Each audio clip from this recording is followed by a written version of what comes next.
வணக்கம். இது ஜோவின் குரலொலி. உங்கள் ஜோ.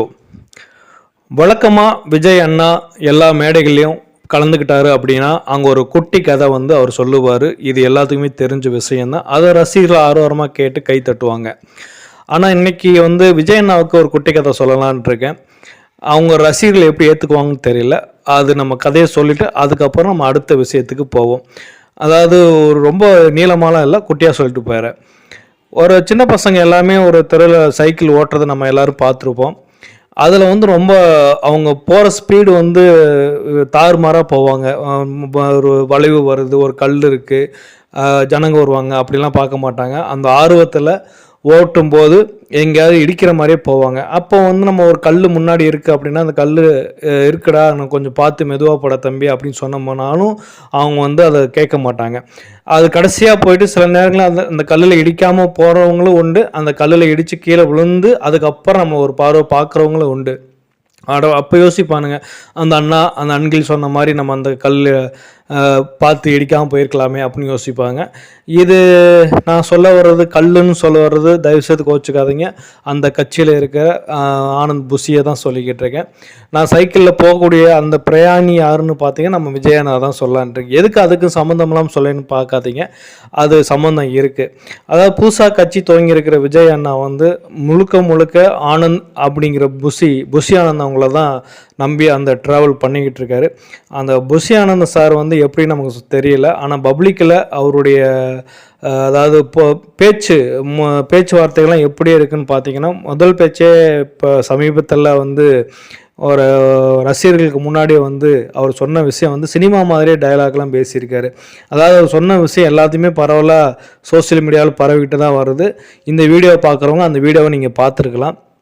ரசிகர்கள்ட்ட 26, 27 எங்கள் மாநாடு நடக்குது.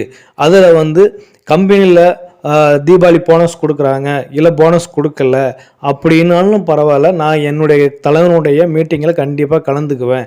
அது மட்டும் இல்லாமல் நீ வேலை கொடுத்தா கொடுக்கலனாலும் பரவாயில்ல, எல்லாம் என் தலைவன் இருக்கேன் அப்படிங்கிற மாதிரி பேசியிருக்காரு. இந்த பேச்சு ஒரு முதிர்ச்சி இல்லாத பேச்சாக தான் தெரியுது. இப்போ எல்லாம் வேலை கிடைக்கிறதே மிகப்பெரிய ஒரு விஷயமா இருக்குது. இது சினிமாவில் பேசுகிற மாதிரியே வேலை ஒழுங்காக வேலைக்கு போய் பார்த்துக்கிட்டு இருக்கவொன்னே நீ தூண்டி விடுற மாதிரி, நீ வேலை பார்த்தா பாரு, பார்க்கலனா போ, நமக்கு மாநாடு தான் முக்கியம், நீ கலந்துக்க அப்படிங்கிற மாதிரிலாம் பேசுகிறாரு. அது எப்படி எடுத்துக்கிறதுன்னு தெரியல. இது முதிர்ச்சி இல்லாத ஒரு பேச்சாக தான் இருக்குது.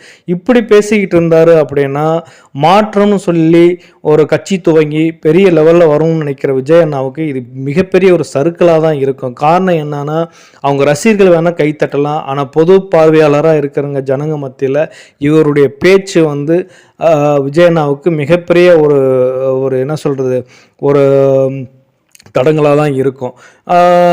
இதுக்கு பதிலாக அவரை சைலண்ட்டாக கட்சியில் என்ன வேலை நடக்குமோ அதை மட்டும் கொஞ்சம் பார்க்க சொல்லுங்கள். அது மட்டும் இல்லாமல் தந்தை சொல் மிக்க மந்திரம் இல்லை அப்படிங்கிற ஒரு வேதம் ஒரு வேத வாக்கு நம்ம தமிழில் இருக்குது.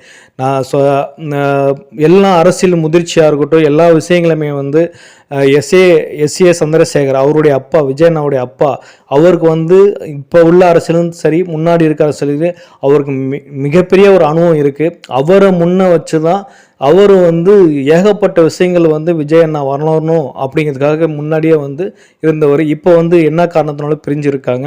ஆனாலும் இதெல்லாம் தவிர்த்து அவர் விஜய் அண்ணா எஸ்ஏ சந்திரசேகர் அவங்களுடைய அப்பாவோட சேர்ந்து அரசியல் பயணம் செய்யணுங்கிறது ஒரு நல்ல விஷயமா இருக்கும். உங்களுக்குள்ளே இருக்கிற கருத்து வேறுபாடுகளை கலைச்சிட்டு அப்பாவுடைய பேச்சை கேளுங்க. இப்போ நம்ம ஊரில் உங்களுக்கே தெரியும், அதுக்கு உதாரணமாக நம்மளே சொல்லலாம். நம்மளுடைய ஊர்லேயே அந்த மாதிரி ஆட்சிலாம் இருக்குது. முதலமைச்சராக இருப்பாங்க, அதுக்கப்புறம் தன்னுடைய மகனை துணை முதலமைச்சராக ஆக்குவாங்க. அதுக்கப்புறம் பார்த்திங்கன்னா அப்பா போனதுக்கப்புறம் மறுபடியும் மகன் முதலமைச்சராக ஆயிடுவார். இது 2வது முறை நம்ம ஒரு சுழற்சி முறையில் வந்துக்கிட்டு இருக்கு.